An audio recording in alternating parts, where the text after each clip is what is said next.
You ask Tiger to solve. This deals with linear equations with one unknown. The final result is x equals 3. Let's solve it step by step.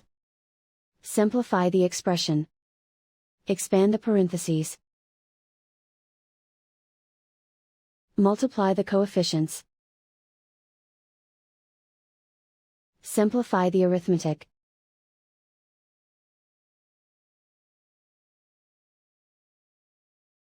Group all constants on the right side of the equation. Add 63 to both sides. Simplify the arithmetic.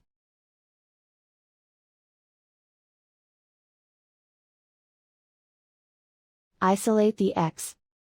Divide both sides by 21. Simplify the fraction. Find the greatest common factor of the numerator and denominator.